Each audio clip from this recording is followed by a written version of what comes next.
Agad tumugon ang mga katropa nating mga kabalikat officers, national officers para sa panawagan doon sa ESCAS community outreach.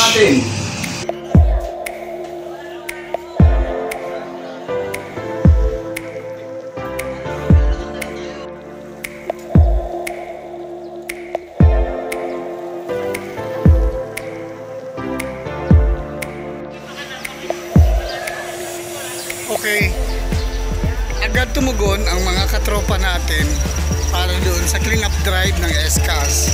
Kaya lang, may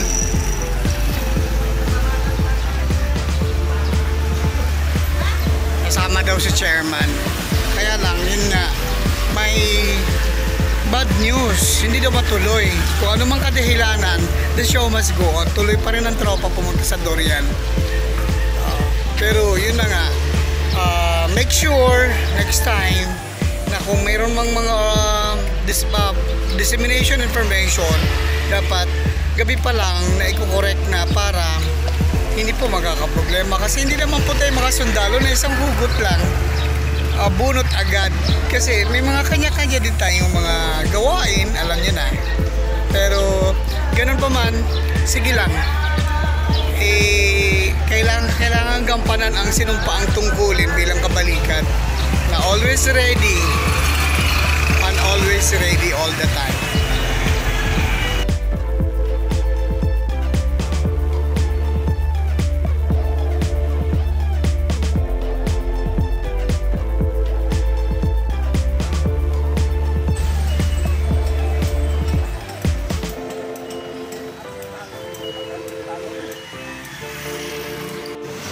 Diba may exercise ang ating chairman? Exercise sa tuwing umaga, maglakad-lakad. O, diba sir? Alam ko lang lang. Isang ko na yun, bibigit ka ka. Pwede rin.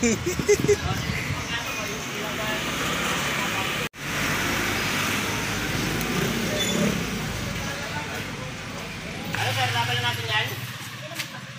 Pwede na yan sir? Okay. Laban na natin yan sir?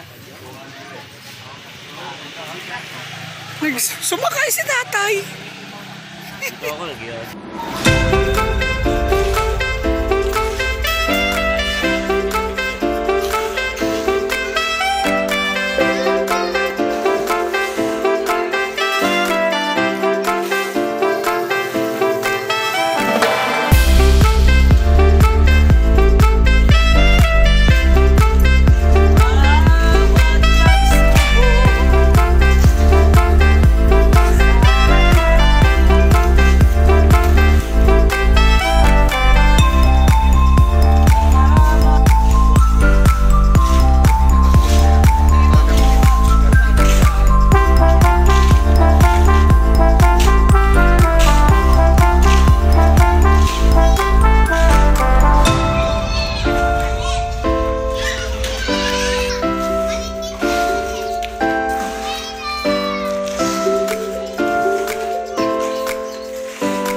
Tara na, punta tayo sa inyo. Ha? Tama tayo? Brum brum. Turo mo sa amin bahay nyo, pupunta tayo sa kay brum brum ha. Ha? Ayan o. Yan si tatay o, sasama ka ni tatay o. Ay, nako. Ayan na, ayan na. Ito na. Ayun.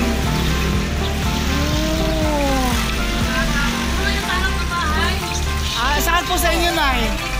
Sa kay Mito? Yan, tingnan mo naman. Buti dito siya napunta. Oo. Ito. Apo. Apo! Kasi doon lang siya sa bahay naglalaro sa harapan ng Bakantin Lote. Ah. Kasi nung tinignan ko, wala na, doon lang siya sa tindahan naglalaro.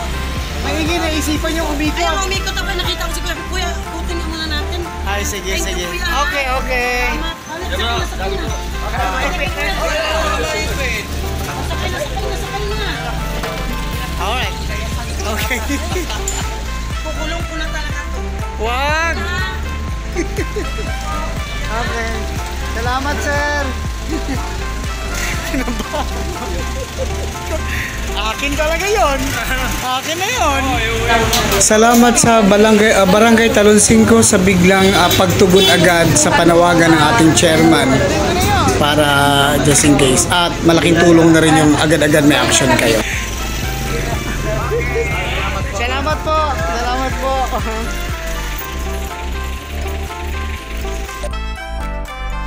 So, mga magulang, mga tatay-nanay, so dapat wag yun nang takutin yung mga bata na sabihin nyo, wala, may kabalikat, wala, may pulis. Tingnan nyo, malaking bagay na nakita nung bata na andyan yung chairman natin, naka-uniforme at kita niyang kabalikat, hindi na siya natakot at lumapit na. Tapos nalapitan ko, at mismo dito sa headquarters ng ng kabalikat mismo lumapit yung bata.